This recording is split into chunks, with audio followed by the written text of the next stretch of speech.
एका वृत्तवाहिनीच्या कार्यक्रमामध्ये काल भाजपच्या काही कार्यकर्त्यांकडून हनुमंत पवार यांच्यावर हल्ला करण्यात आला. आता आपल्यासोबत हनुमंत पवार आहेत. सर, काय सांगाल, काय आहे संपूर्ण प्रकरण?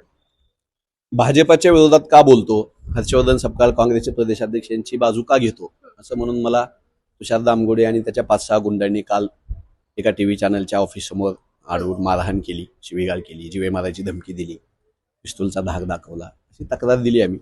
बघू पोलीस काय कारवाई करतात. काल पोलीस कठोर भूमिका घेताना दिसत होते, पण रात्री उशिरा पोलिसांनी त्यांना सोडून दिल्याचं लक्षात येते. कोणाचा दबाव आहे? जीवे मारण्याची धमकी देणाऱ्यांना, मारहाण करणाऱ्यांना, दंगल सदृश्य परिस्थिती तिथे निर्माण केली, त्यांना सोडून दिलं पोलिसांनी. हीच संस्कृती आणायची का पुण्यामध्ये? तुम्हाला विरोधकांचा आवाज दाबायचा आहे, माणसं मारायचे? कायद्याचं राज्य आहे का नाही इथे? संविधानावर हा देश चालणार आहे का बनगटशाहीवर चालणार आहे? असा प्रश्न या निमित्तानं विचारतोय. काय कारण वाटते की तुमच्यावर हल्ला झालाय? भाजपाच्या विरोधामध्ये मी सातत्यानं बोलतोय. निवडणुकांच्या प्रचार सभामध्ये 250-300 सभा झाल्या माझ्या.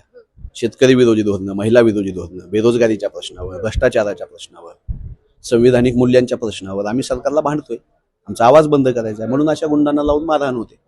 तर काय म्हणजे डिबेट तुम्ही बोलताय, डिबेट झाली आणि त्याच्यानंतर हा हल्ला झाला.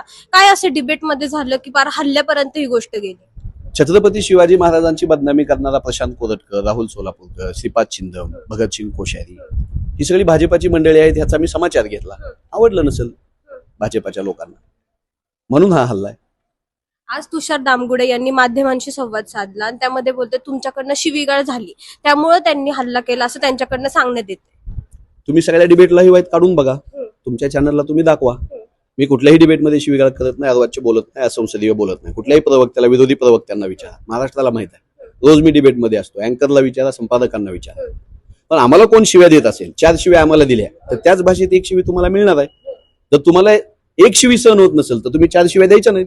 मी कधी सुरुवात करत नाही, मी कधी हिंसा करत नाही. कालही मी हिंसा नाही केली, मी नाही हात उचलला. माझा जीव वाचवण्यासाठी सुद्धा मी हात उचलला नाही. आम्ही संविधान मानणारे आहोत, अहिंसा मानणारे आहोत, गांधीजींना मानणारे आम्ही आहोत. ही हुकुमशाही आम्ही लोकशाही मार्गाने परतवून लावू. बाहेर काय झालं असं तिथं जेव्हा तुमच्यावर हल्ला झाला तेव्हा काय त्यांच्याकडनं तुम्हाला काय बोलण्यात आलं? तुम्ही काय बोलला त्यांना? तुम्ही सीसीटीव्ही फुटेज दाखवलं, पुन्हा तुम्ही दाखवा. 5 ते 6 जण होते माझ्या अगोदर, ते बाहेर आले. त्यानंतर अर्ध्या मिनिटात मी फोनवर बोलत आमच्या प्रदेशाध्यक्षांना मी त्यांच्या विरुद्ध दिशेने मी निघून जातोय, स्पष्ट दिसते. मागून आवाज दिला, मला शिवी घातली. मी मागे बघितला, हाताने इशारा केला, मी गेलो, माझा फोन चालूच होता. तेव्हा फोन म्हणून शिव्या घातल्या.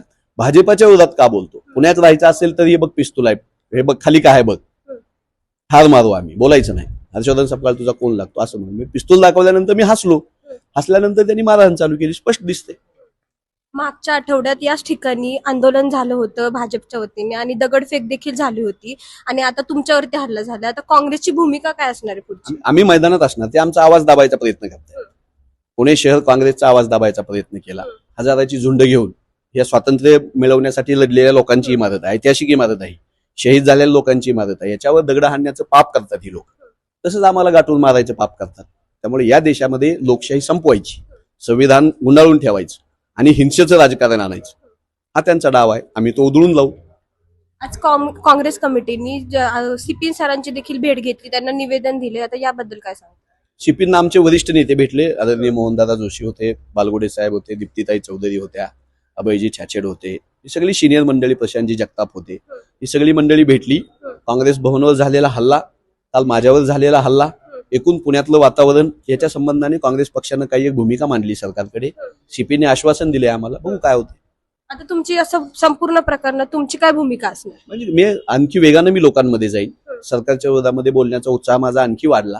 शेतकऱ्यांच्या, दलितांच्या, आदिवासी, अल्पसंख्याकांच्या प्रश्नावर आम्ही भांडत राहू सरकारला. आमचा आवाज बंद नाही होणार. कारवाई आता यापुढे काय करावी? कारवाई काय करावी? त्यांना अटक करायला पाहिजे होती, त्यांना तुरुंगात टाकायला पाहिजे होतं. त्यांना माध्यमांसमोर बोलायला मोकळं सोडले तुम्ही पोलिसांनी. देवेंद्रजी फडणवीसांना माझा सवाल आहे, तुमच्याकडून अपेक्षा होती आमची, तुम्ही शपथ घेतलेली आहे संविधानावर हात ठेवून की महाराष्ट्रात कायदा सुव्यवस्था टिकवू म्हणून, ही तुमचं का कर्तव्य?